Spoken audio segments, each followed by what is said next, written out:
Bonjour à tous, mon nom est Jimmy Desbiens de Météo Chicoutimi. Nous sommes mardi 29 août 2023, 11h50 et quelques poussières. Je viens tout juste de terminer d'écouter la conférence de presse qui a été faite par le National Hurricane Center, qui on peut traduire par le Centre national des ouragans du côté des États-Unis. Dans le fond, plusieurs me l'ont demandé et moi aussi par intérêt personnel parce que je tripe sa météo. Je vais vous expliquer un petit peu qu'est-ce qui s'en vient du côté de la Floride, vous parler un petit peu du genre de scénario à quoi qu'on pourra s'attendre de ce côté-là. Ce qu'on voit là, c'est une image par satellite. C'est des images que vous voyez, je crois, qui sont aux 10 minutes. Vous voyez ici, si on veut, là, sur la côte est, bien installé dans l'océan Atlantique. Ça, c'est l'ouragan Franklin qui est majeur, catégorie 4, je crois, de mémoire, là. On parle de vent potentiellement, écoute, je pense que c'est du 200-250 km/h, mais ça ne touchera pas terre, ça va mourir dans l'océan et c'est bien comme ça. Ce que vous allez entendre parler au courant des prochaines heures, Idalia. Idalia qui a terminé de passer du côté de Cuba. Honnêtement, je n'ai pas pris le temps d'aller voir qu'est-ce que ça a occasionné comme dommage, mais je peux vous dire qu'est-ce qui s'en vient comme dommage. Présentement, Idalia est en train de gagner en intensité. Comme je vous dis, elle a traversé Cuba au courant des dernières heures.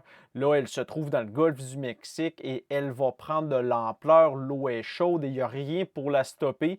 Et là, on parle d'ouragan majeur. On a déjà certaines bandes de précipitations qui s'approchent de Fort Myers et des endroits là, qui se trouvent près de Tampa Bay, etc., etc. Je vous dirais que ce qui est à surveiller, c'est principalement la côte ouest de la Floride. Euh, En détail, moi, ce que je vous donne là comme information, ce ne sont pas des prévisions, c'est ce que j'ai pris directement du National Hurricane Center via leur conférence de presse. Donc, je vous donne les faits. Ce n'est pas ma prévision à moi. Là. Je ne me fais pas du tout garant de cette prévision-là, puisque ce n'est pas la mienne et je n'en fais pas. Je me fie à eux. Ce sont eux les spécialistes. L'ouragan devrait toucher terre sur la côte ouest. De ce qu'on sait, là, quelque part entre, j'ai marqué les noms, là, entre Axivilia River et Yankeetown, là, de ce que j'ai vu dans la conférence de presse, ça devrait toucher terre ici tôt mercredi matin. Et là, plusieurs points surveillés. On parle d'une hauteur de vague possible de 15 pieds. OK? 15 pieds de hauteur de vague qui vont rentrer dans les villes, dans les quartiers, etc. C'est la mer. Les vagues via le vent, via la tempête, la force de l'ouragan qui pourrait générer des vagues d'une hauteur de 15 pieds.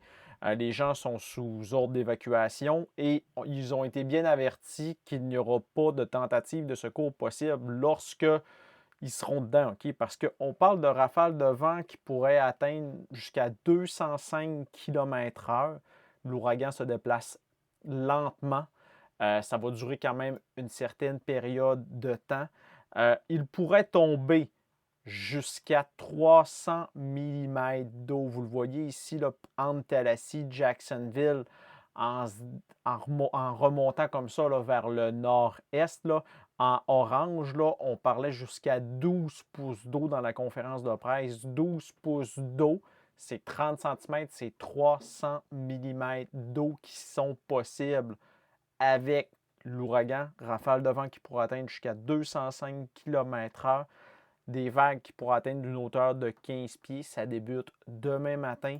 Je vous montre encore une fois de quoi qu'elle a l'air, la bête. Elle se trouve ici. Je vais vous le montrer en visuel visible. Là. Vous allez comprendre un petit peu de quoi je vais vous parler. Mais regardez, vous le voyez, la bête, elle est là. Elle prend de la force.